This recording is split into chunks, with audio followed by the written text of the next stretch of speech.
Hello friends, പുതിയൊരു promo റിവ്യൂയിലേക്ക് എല്ലാ കൂട്ടുകാർക്കും സ്വാഗതം. അങ്ങനെ നമ്മുടെ സച്ചിയുടെയും രേവതിയുടെയും ഡാൻസ് ഒക്കെ കഴിഞ്ഞതിന് ശേഷം ഇവർ വന്ന് നോക്കുമ്പോൾ വർഷയും ശ്രീകാന്തും കൂടി നല്ലൊരു ഗുസ്തിയാണ് കേട്ടോ അവിടെ. അത് കാണുമ്പോൾ നമ്മുടെ സച്ചി വിചാരിക്കുന്നുണ്ട് ഇവര് തമ്മിൽ തല്ലുകൂടാന്ന്. അപ്പോഴേക്ക് ശ്രീകാന്തിനെ എടുത്ത് അപ്പുറത്തേക്ക് എടുത്തിടുന്നുണ്ട്. എടാ, ഇവളെ എന്തെങ്കിലും കാട്ടിയാലുണ്ടല്ലോ, നീ പഠിച്ചവനല്ലേ, ഇവളെ എൻ്റെ അനിയത്തി കുട്ടിയാ, ഇവളെ തൊട്ട് കഴിച്ചാൽ നീ എൻ്റെ അനിയനാന്നൊന്നും നോക്കത്തില്ല കേട്ടോ എന്ന് പറയുമ്പോഴേക്കും ശ്രീകാന്ത് പറയും, ഞാൻ അവളെ ഉപദ്രവിച്ചിട്ടൊന്നുമില്ല സച്ചിയേട്ടാ എന്ന് പറയുമ്പോൾ നമ്മുടെ വർഷ ചിരിച്ചുകൊണ്ട് പറയുന്നുണ്ട് കേട്ടോ, ശ്രീകാന്ത് എന്നെ ഉപദ്രവിച്ചല്ല സച്ചേട്ടാ, ഞങ്ങളെ പ്രോഗ്രാമിന് വേണ്ടി ഒരു ഐറ്റംസ് പ്രാക്ടീസ് ചെയ്താന്ന് പറയാട്ടോ.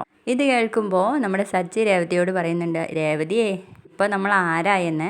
അതിനുശേഷം ഇവരെല്ലാരും കൂടി ആ ഒരു പരിപാടിക്ക് പങ്കെടുക്കാൻ വേണ്ടിയിട്ട് ഒരുങ്ങിയിറങ്ങാണ്. അപ്പൊ സുധി സച്ചിയെയും രേവതിയെയും കണ്ടതും, അമ്മേ സച്ചിയും രേവതിയൊന്നും വന്നിട്ട് ഒരു കാര്യമില്ല എന്ന് പറയുമ്പോൾ നമ്മുടെ രേവതി തന്നെ പറയുന്നുണ്ട് കേട്ടോ, അത് പരിപാടി കഴിയുമ്പോൾ അറിയാം ആരാണ് കാര്യമുണ്ടോ കാര്യമില്ലേ എന്നുള്ളത് എന്ന് പറഞ്ഞാൽ എല്ലാവരും കൂടി ഒരുമിച്ച് അങ്ങ് ഇറങ്ങുന്ന ഒരു പ്രമോ ആണേ ഇന്നത്തേത്.